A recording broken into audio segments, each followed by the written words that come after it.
Very, very happy Thanksgiving. Donald Trump ha confirmado durante una llamada con las tropas por acción de gracias que la operación Punta de Lanza en la zona de Centroamérica, en el Caribe y el Pacífico ha reducido un 85% el tráfico de drogas por mar y que están preparados para llevar acciones en tierra. Bienvenidos a Euronews. Hoy les actualizamos la situación del incendio de Hong Kong. Las autoridades han comentado que el incendio está controlado, aunque ha acabado con la vida de más de 120 personas. También hay más de 200 personas desaparecidas. El jefe de gabinete de Zelensky, Andriy Yermak, está envuelto en una trama de corrupción. Hoy registraban su casa en Ucrania. Comenzamos. El presidente ruso ha defendido de nuevo sus demandas territoriales sobre Ucrania y desde Kirguistán reiteró que Moscú no piensa detener su ofensiva ni negociar con Kiev. Continuamente recibimos llamamientos para detener los combates, pero la condición es clara. Las tropas ucranianas deben abandonar los territorios que controlan. Solo entonces cesarán las hostilidades. Si no lo hacen, Rusia impondrá esa retirada por la fuerza. Ucrania, junto con Estados Unidos y la Unión Europea, reclama que Rusia acepte primero un alto el fuego para iniciar conversaciones. Pero Putin descartó esta opción y afirmó que Moscú quiere que Washington reconozca los territorios ucranianos ocupados por Rusia.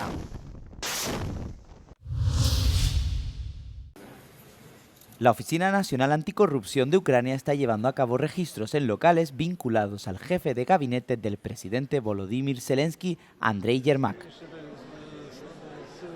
Los registros forman parte de una investigación por corrupción que afecta a la empresa estatal de energía nuclear, pero la agencia no especificó la situación de Yermak en la misma.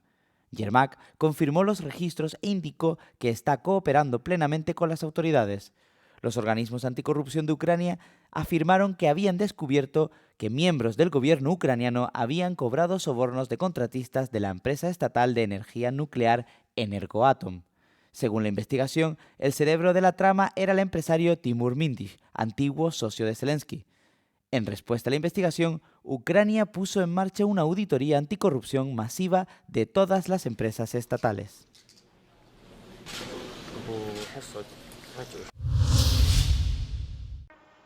Francia pondrá en marcha un programa de servicio militar voluntario en el verano de 2026, según ha anunciado este jueves el presidente Emmanuel Macron.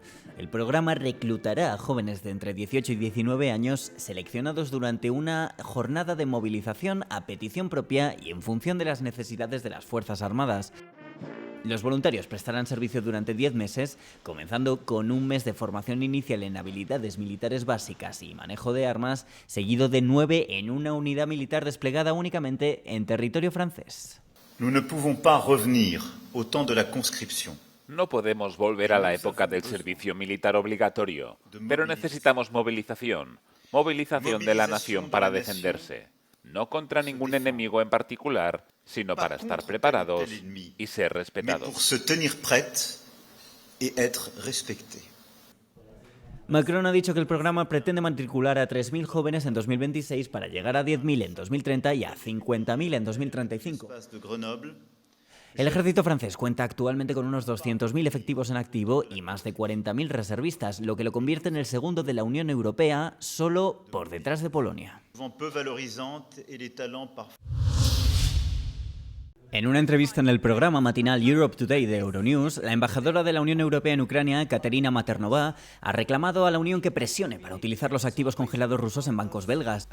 De incautarse, los activos podrían garantizar un préstamo de 140.000 millones de euros en concepto de reparaciones a Ucrania para financiar sus esfuerzos bélicos. Es muy importante avanzar en los activos congelados rusos. Eso es lo que la Comisión presentó como las 3 vías potenciales sobre cómo asegurar el dinero para Ucrania, lo que enviaría una señal importante no solo a Ucrania, sino también a Rusia de que Europa estará con Ucrania. En última instancia, es el gobierno belga el que tiene la llave como país anfitrión del depositario de los activos, Euroclear. Sin embargo, Bélgica rechaza esta incautación. Su primer ministro, Bart de Wever, envió este jueves por la noche una dura carta a la Comisión Europea en la que afirma que el préstamo de reparaciones es fundamentalmente erróneo y que sigue teniendo inequívocamente claros, dice, los peligros que entraña. Los esfuerzos diplomáticos al más alto nivel continúan, pero el reloj sigue corriendo antes de que los líderes de los 27 se reúnan en una cumbre en diciembre para tomar una decisión definitiva. Maternova ha hecho alusión a estas preocupaciones. Las sanciones, entregas y el apoyo a las Fuerzas Armadas ucranianas y a la industria de defensa es fundamental.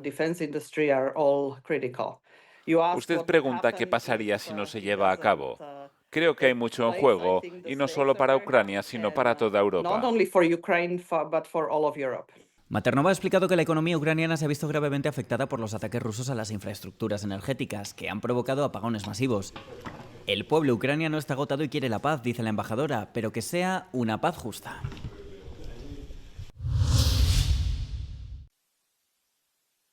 Se ha difundido un vídeo que muestra a las fuerzas israelíes matando a 2 hombres palestinos en la Cisjordania ocupada, incluso después de que aparentemente se rindieran. El incidente tuvo lugar el jueves en la ciudad de Jenin, donde el ejército israelí ha estado llevando a cabo extensas operaciones militares. Las siguientes imágenes pueden resultar impactantes para algunos espectadores. En las imágenes emitidas por Palestine TV y la cadena de televisión egipcia Al-Ghad, se ve a 2 hombres salir de un garaje con las manos en alto y levantándose las camisas para demostrar que no llevan explosivos. Luego parece que se les ordena que regresen a la entrada del garaje antes de que el vídeo se corte y se escuchen varios disparos. Se ve al menos a un soldado disparando su arma. Una excavadora operada por tropas israelíes permite entonces que la entrada del garaje se derrumbe sobre los cuerpos sin vida. La autoridad palestina calificó el incidente de ejecución extrajudicial absoluta y afirmó que los hombres fueron asesinados a sangre fría. El ejército israelí confirmó en un comunicado que había disparado contra los hombres, afirmando que eran militantes buscados y que el incidente estaba bajo investigación. Palestinos y grupos de derechos humanos afirman que estas investigaciones arrojan pocos resultados y que las tropas israelíes rara vez son procesadas. El presidente de Estados Unidos, Donald Trump, ha confirmado que uno de los 2 soldados de la Guardia Nacional de Virginia Occidental tiroteados el miércoles cerca de la Casa Blanca ha muerto. La especialista Sarah Beckstrom, de solo 20 años, falleció en el hospital a causa de sus heridas. La Casa Blanca declaró que Trump habló con sus padres después de sus declaraciones. El segundo guardia nacional, Andrew Wolf, de 24 años, seguía hospitalizado tras sufrir también heridas críticas. El sospechoso es un ciudadano afgano de 29 años que al parecer trabajó en una unidad especial del ejército afgano respaldada por la CIA antes de emigrar a Estados Unidos durante las 2 décadas de presencia militar de Washington en Afganistán. Trump aprovechó el anuncio para calificar el tiroteo de atentado terrorista y criticó a la administración Biden por permitir la entrada en el país de afganos que trabajaron con las fuerzas estadounidenses durante la guerra de Afganistán. Además, sugirió que el sospechoso estaba mentalmente inestable tras la guerra y la salida de su país.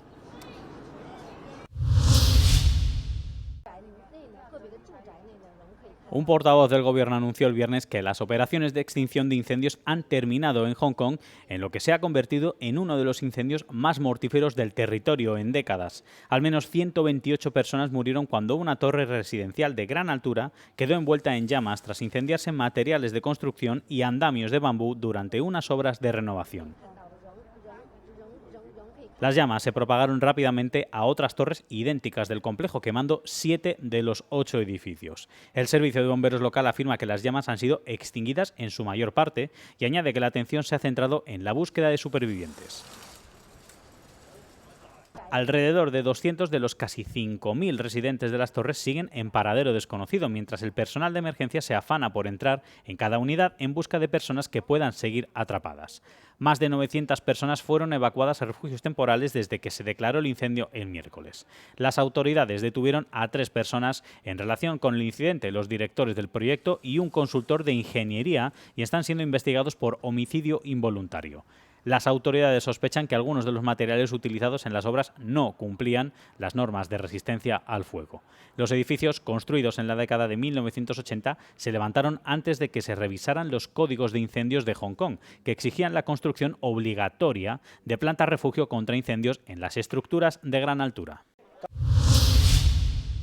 El comisario europeo de migración, Magnus Brunner, ha explicado a Euronews que la Unión Europea y sus Estados miembros deben mantener contactos técnicos sobre migración con autoridades como el gobierno talibán. Ante la posibilidad de que Alemania negocie un acuerdo con los talibanes, Brunner consideró que esta vía es necesaria. A nivel técnico lo entiendo perfectamente y como comisión también lo apoyamos. Nuestra gente, nuestros expertos también estuvieron en Kabul para hablar de las posibilidades, porque no comprometerse significa que nada mejora. No es divertido, no es fácil, pero no comprometerse no es una opción.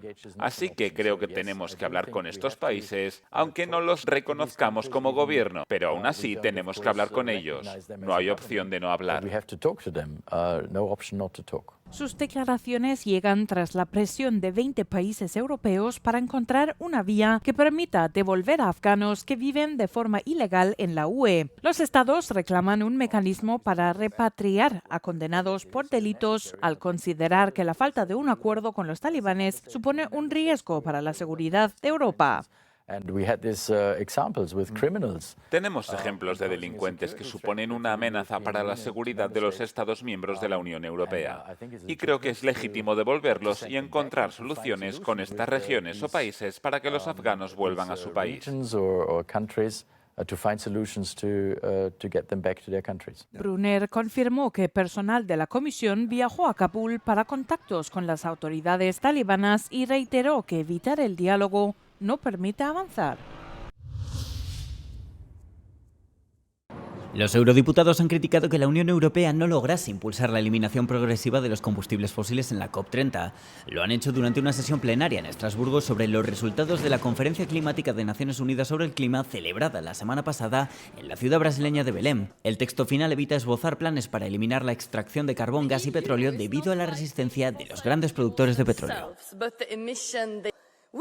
Necesitábamos un buen acuerdo 10 años después del Acuerdo de París. ¿Y qué hemos conseguido? Lo siento, comisario, pero creo que el apoyo a la hoja de ruta sobre la eliminación de los combustibles fósiles fue muy débil y estábamos desorganizados como Unión Europea en la mesa de la COP. ¿No firmaron los países de la UE propuestas diferentes en tiempos distintos? Algunos eurodiputados también han criticado a la presidenta de la Comisión, Ursula von der Leyen, por declarar en una reunión anterior del G20 en Sudáfrica que la Unión no lucha contra los combustibles fósiles, sino solo contra las emisiones. Europa, en Belém, apoyaba la transición hacia el abandono de los combustibles fósiles. Pero Europa, en Sudáfrica, cuestionaba que quizá deberíamos hablar de las emisiones de los combustibles fósiles y no de los combustibles fósiles en sí. Creo que la coordinación dentro de la Comisión no es lo suficientemente buena. De los pocos avances destacables que pactaron los participantes en la cumbre, destaca la triplicación en la financiación para la adaptación contra la emergencia climática de aquí a 2035, con el fin de que los países desarrollados ayuden a aquellos en desarrollo a adaptarse al impacto del cambio climático. Las aguas han empezado a bajar en el sur de Tailandia, donde el número de muertos ha superado los 80 debido a las inundaciones repentinas que comenzaron el pasado fin de semana en varias provincias.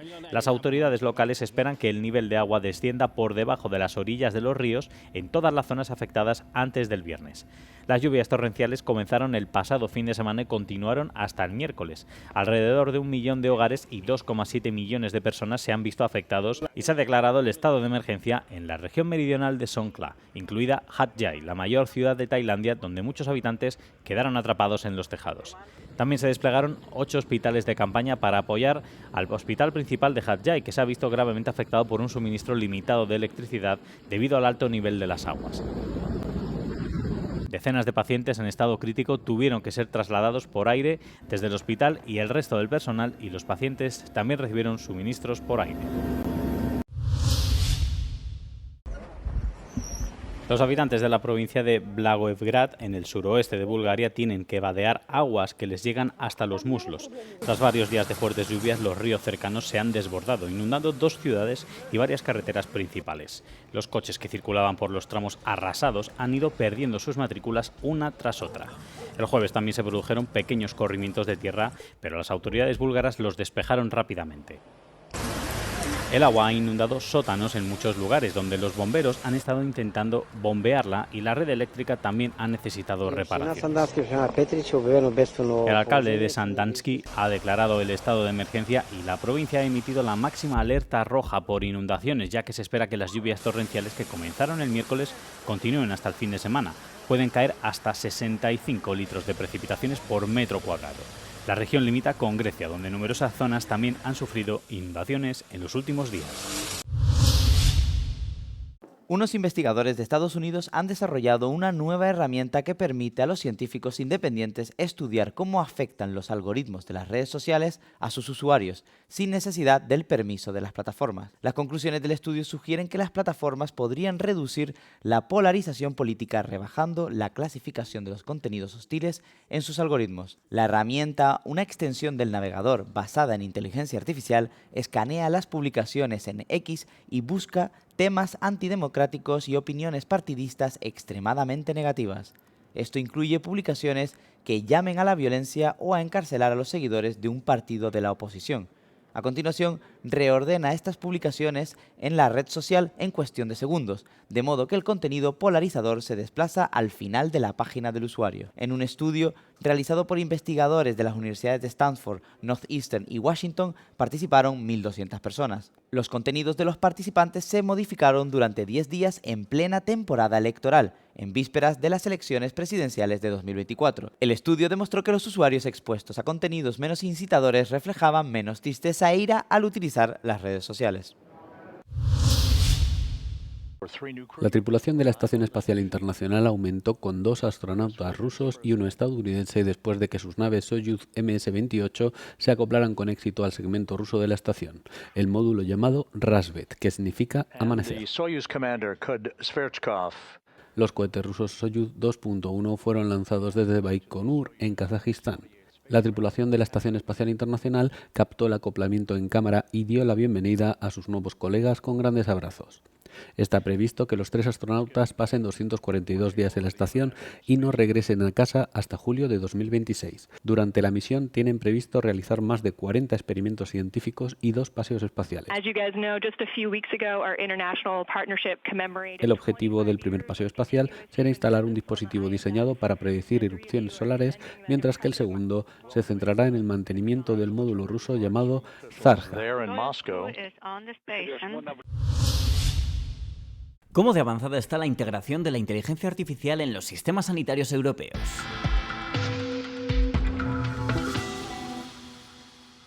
La Organización Mundial de la Salud cree que la IA puede mejorar los sistemas sanitarios y aliviar la presión sobre el personal médico, y los países europeos están actuando en consecuencia. En un estudio sin precedentes de 50 estados europeos y euroasiáticos, muchos informan de que ya utilizan la inteligencia artificial para algunas tareas cruciales. El uso más común es el diagnóstico por el 64% de los países.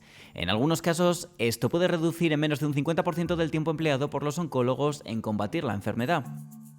Francia, Portugal, Hungría, Suecia y Países Bajos, entre otros, ya han utilizado diagnósticos asistidos por inteligencia artificial desde hace 2 años y tienen previsto seguir haciéndolo. Otros, como Reino Unido e Italia, solo lo han aplicado en unas pocas instalaciones clínicas hasta ahora, mientras que otro grupo de países entre los que se encuentran España, Polonia, Bélgica, Serbia y Ucrania todavía se encuentran en fase de pruebas. El segundo uso más común son los chatbots para la asistencia a pacientes, seguido de la automatización de tareas logísticas y administrativas. Pero el camino hacia una asistencia sanitaria basada en inteligencia artificial no es un camino de rosas. La principal preocupación es la inseguridad jurídica, citada por el 86% de los países, superando incluso a la asequibilidad financiera, que es el segundo obstáculo más señalado. No hay pruebas de que los Macron ordenaran matar a Candace Owens. La influencer y podcaster conservadora Candace Owens ha acusado al presidente francés Emmanuel Macron y a su esposa Brigitte de haber pagado para asesinarla, en lo que ella calificó como una declaración urgente en X que ha conseguido más de 40 millones de visualizaciones. Owens ha estado al frente de la campaña internacional de noticias falsas que sostiene que Brigitte Macron es en realidad un hombre, lo que llevó a los Macron a presentar una demanda por difamación contra ella en julio de 2025. La influencer no ha aportado ninguna prueba creíble que respalde sus afirmaciones. Supuestamente, una persona de alto cargo del gobierno francés le reveló que habían dado luz verde para realizar una operación contra ella por medio de un pequeño equipo de la Unidad Táctica de Élite de la Gendarmería Nacional Francesa y a un ciudadano israelí. La unidad de la Gendarmería ha calificado estas acusaciones como noticias falsas. Owens también implicó a Xavier Poussard, otra figura clave que promueve teorías conspirativas sobre que Brigitte Macron es un hombre, alegando que él también estaba en riesgo de ser asesinado. Owens prosiguió afirmando que Tyler Robinson, acusado de haber matado al activista conservador Charlie Kirk durante un mitin en Utah en septiembre, se había entrenado con la Legión extranjera francesa. Sin embargo, un portavoz del Ministerio de las Fuerzas Armadas de Francia aseguró a Euronews que Robinson nunca ha sido miembro de la Legión extranjera. Owens acusó a los legionarios extranjeros franceses de estar implicados en el asesinato de Charlie Kirk, afirmando que después de que la Legión francesa y los marines estadounidenses llevaran a cabo un ejercicio de entrenamiento conjunto en California, realizaron otro en Minnesota, un estado que Kirk iba a visitar más tarde en su gira. Las Fuerzas Armadas francesas nos dijeron que no hubo tal entrenamiento de la Legión extranjera en Minnesota, en el periodo que Owens alega.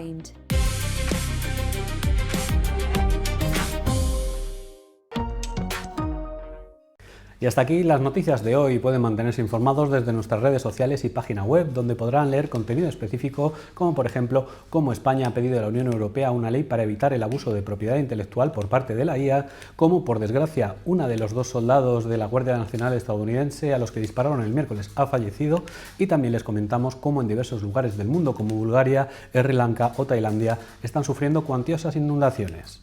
No olviden suscribirse a nuestro canal de YouTube y pulsar la campanita para no perderse ningún Euronews hoy. Y para terminar les dejamos con el vídeo no comment del día, después, eso sí, de la información meteorológica. Un saludo y cuídense. Euronews, el tiempo.